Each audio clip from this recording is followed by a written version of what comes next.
వేసవి వేడిపై దాడి, చల్లటి రిఫ్రెషింగ్ స్టాప్ తో హాయి.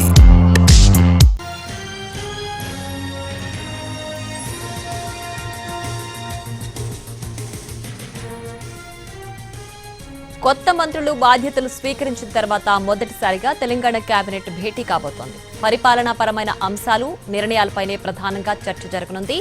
వానాకాలం పంటలకు రైతు భరోసా నిధుల పంపిణీ, రెవెన్యూ సదస్సుల్లో వచ్చిన అర్జీలపై తదుపరి కార్యాచరణ ఎలా ఉండాలన్న దానిపై చర్చిస్తారు. స్పోర్ట్స్ పాలసీపైన మంత్రి మండలి డిస్కస్ చేస్తుంది. వీటితో పాటు కాళేశ్వరం ప్రాజెక్టుకు గత సర్కార్ మంత్రివర్గ ఆమోదానికి సంబంధించి కమిషన్ పీసీ ఘోష్ అడిగిన వివరాలపై మంత్రివర్గంలో చర్చించే అవకాశం ఉంది. అలాగే ఏపీ తలపెట్టిన బనకచెర్ల ప్రాజెక్టును అడ్డుకోవాలని ఇప్పటికే కేంద్రానికి విజ్ఞప్తి చేసిన నేపథ్యంలో దానిపై తీసుకోవాల్సిన యాక్షన్ ప్లాన్పై కేబినెట్లో చర్చించనున్నారు.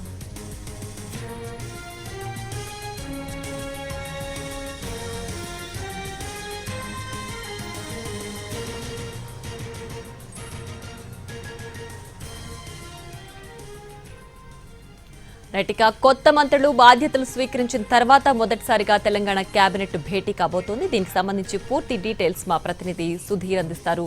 సుధీర్, ఈ భేటీలో పరిపాలన అంశాలతో పాటు ఏ అంశాలు ప్రధానంగా చర్చకొచ్చే అవకాశం ఉంది?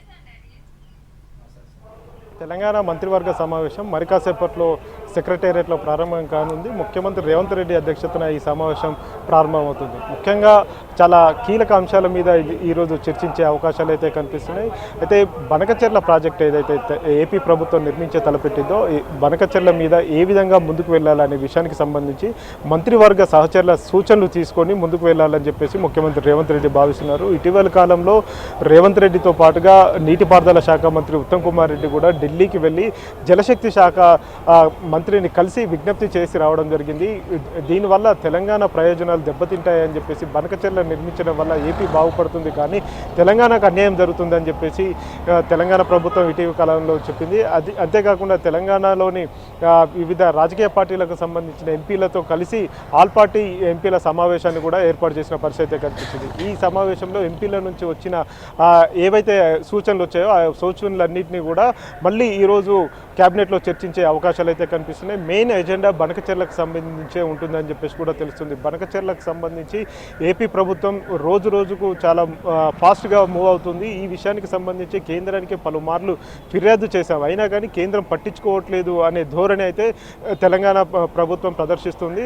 దీని మీద అవసరమైతే న్యాయస్థానానికి వెళ్ళాలా లేకపోతే ఇంకే విధంగా ముందుకు వెళ్ళాలనే అంశానికి సంబంధించి ఈరోజు మంత్రివర్గ సహచరుల నుంచి సలహాలు సూచనలు తీసుకునే అవకాశాలు అయితే కనిపిస్తున్నాయి. ఇవే కాకుండా జూన్ 30వ తేదీ నాటికి కాళేశ్వరం కమిషన్కి తెలంగాణ ప్రభుత్వం పూర్తి వివరాలు అందించాల్సి ఉంది. ఎందుకంటే కాళేశ్వరం కమిషన్ ఇప్పటికే ఒకవైపు కాళేశ్వరం కుంగుబాటుకు సంబంధించి విచారణ పూర్తి దశకైతే చేరుకుంది, చివరి దశకు చేరుకుంది. ఈ నేపథ్యంలోనే నాటి క్యాబినెట్ నాటి ప్రభుత్వంలో తీసుకున్న నిర్ణయాలు ఏవైతే ఉన్నాయో ఆ క్యాబినెట్ సమావేశంలో తీసుకున్న నిర్ణయాలకు సంబంధించి ఆ నిర్ణయాలన్నింటినీ కూడా ఘోష్ కమిషన్కు సమర్పించాలా లేదా అనే విషయానికి సంబంధించి కూడా క్యాబినెట్ సహచరుల నుంచి సూచనలు సలహాలు తీసుకునే అవకాశాలు అయితే కనిపిస్తున్నాయి. ఇటు రెండు కూడా నీటిపారుదలకు సంబంధించిన అంశాలే కాబట్టి అవి రెండు ఇంపార్టెంట్, రెండు రాష్ట్రానికి సంబంధించిన ముఖ్యమైన అంశాలు కాబట్టి వాటి మీద చర్చ చేసి ఒక నిర్ణయం తీసుకునే అవకాశాలు అయితే కనిపిస్తున్నాయి. వీటితో పాటుగా పరిపాలనపరమైన అంశాలతో కూడా వాటిపై కూడా చర్చించే అవకాశాలు అయితే కనిపిస్తున్నాయి. ముఖ్యంగా